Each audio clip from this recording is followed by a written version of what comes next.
हर माँ बाप का सपना होता है कि उसका बच्चा उच्च शिक्षा प्राप्त करे, लेकिन महंगाई के इस दौर में भारी भरकम फीस की व्यवस्था कर पाना सभी के लिए आसान नहीं होता। पैसे के अभाव में बहुत सारे बच्चों का ख्वाब धूमिल हो जाता है। यदि आपका बच्चा होनहार है तो ज़्यादा चिंता करने की कोई ज़रूरत नहीं है।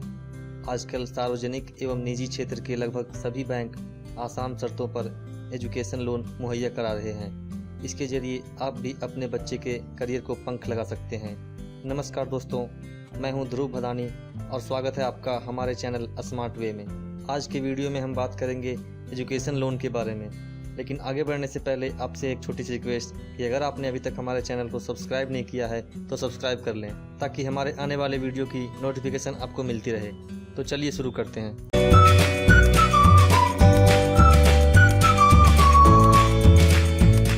एजुकेशन लोन के बारे में कुछ खास बातें। दोस्तों, एजुकेशन लोन लेने के लिए सबसे पहले आपको भारतीय नागरिक होना ज़रूरी है। देश में शिक्षा के लिए 10 लाख और विदेश में पढ़ाई के लिए 20 लाख तक मिलता है कर्ज। पर्सनल लोन की दर से कम होती है एजुकेशन लोन की दर। एजुकेशन लोन के भुगतान में धारा 80E के तहत मिलती है आयकर में छूट। किसको मिलेगा कर्ज?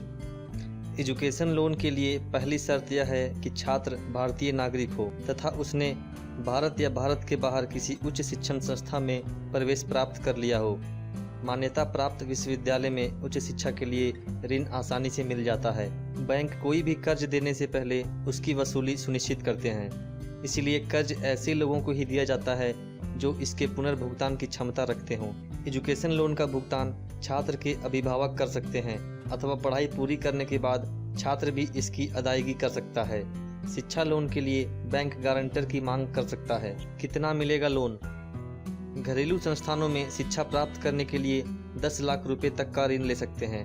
विदेश में पढ़ाई के लिए 20 लाख रुपए तक का ऋण मिल सकता है।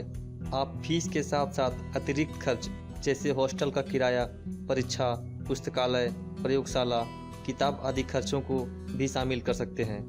यदि आप 4 लाख रुपए तक का ऋण लेना चाहते हैं तो आपको किसी तरह की धनराशि अपने पास से जुटाने की जरूरत नहीं है।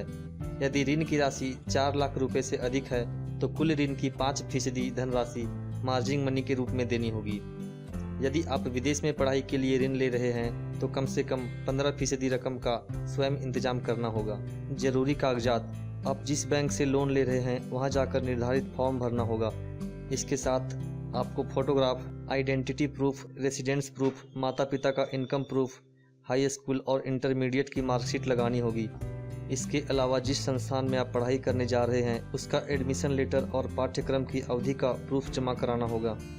ध्यान देने की बात यह है कि बैंक सिर्फ सरकार द्वारा मान्यता प्राप्त संस्थानों में पढ़ाई के लिए ही लोन मंजूर करते हैं। लोन की सिक्योरिटी: इस लोन की वसूली के लिए बैंक पहले से ही पुख्ता इंतजाम कर लेते हैं। यदि आप 4 लाख रुपए तक के ऋण के लिए आवेदन करते हैं तो छात्र को यह ऋण अपने माता पिता के साथ संयुक्त रूप से लेना होगा। इसके लिए किसी प्रकार की प्रतिभूति जमा करने की जरूरत नहीं होती। यदि आप 4 लाख से 6.5 लाख रुपए के बीच ऋण लेते हैं तो आपको किसी तीसरे व्यक्ति की गारंटी भी देनी होगी।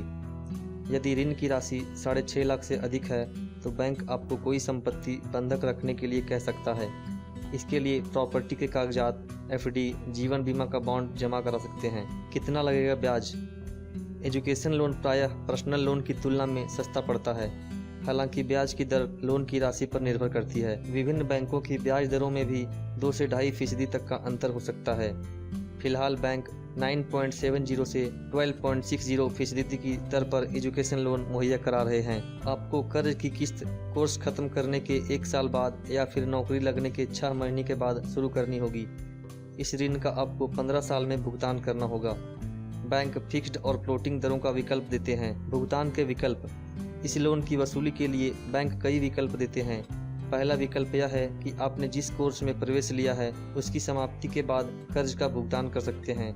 कई बैंक कोर्स की समाप्ति के 1 वर्ष बाद या नौकरी लगने के 6 महीने बाद रीपेमेंट शुरू करने का विकल्प भी देते हैं। कुछ बैंक कोर्स पूरा करने के बाद वास्तविक EMI, मूल और ब्याज तय कर देते हैं। यदि आप सक्षम हैं तो लोन मिलने के तुरंत बाद EMI का भुगतान कर सकते हैं। आप अपने सुविधा के अनुरूप विकल्प चुन सकते हैं। आयकर में छूट: शिक्षा ऋण पर आयकर की धारा 80E के तहत आयकर में छूट का प्रावधान है। शिक्षा ऋण पर दिए गए ब्याज को आप अपनी आय में से घटा सकते हैं। यह लाभ जिस साल से आप ऋण वापसी की पहली किस्त देते हैं उस वर्ष से लेकर केवल 8 वर्षों के दौरान ले सकते हैं। यदि छात्र ने यह ऋण अपने नाम से लिया है तो वह आयकर में मिलने वाली छूट का लाभ ले सकता है। यदि माता पिता ने यह ऋण अपने नाम से लिया है तो छात्र को छूट का लाभ नहीं मिलेगा। ऐसे में आयकर का पूरा फायदा उठाने के लिए एजुकेशन लोन की अवधि अधिकतम 8 साल ही रखनी चाहिए। उपरोक्त दरें एजुकेशन लोन के लिए विभिन्न बैंकों की ओर से दी जा रही है। ये दरें रिजर्व बैंक की ओर से मुख्य नीतिगत दरों रेपो रेट में परिवर्तन के अनुरूप बदलती रहती है। तो दोस्तों, कैसा लगा आपको आज का वीडियो, कमेंट में लिखना ना भूलें। और अगर आपको आज का ये वीडियो पसंद आया होगा तो कृपया इसे लाइक करें। अपने ज़रूरतमंद दोस्तों तक पहुंचाने के लिए इस जानकारी को ज़्यादा से ज़्यादा शेयर करें। फिर मिलेंगे कुछ इसी तरह की जानकारी भरी वीडियोज़ के साथ। जय हिंद, जय भारत।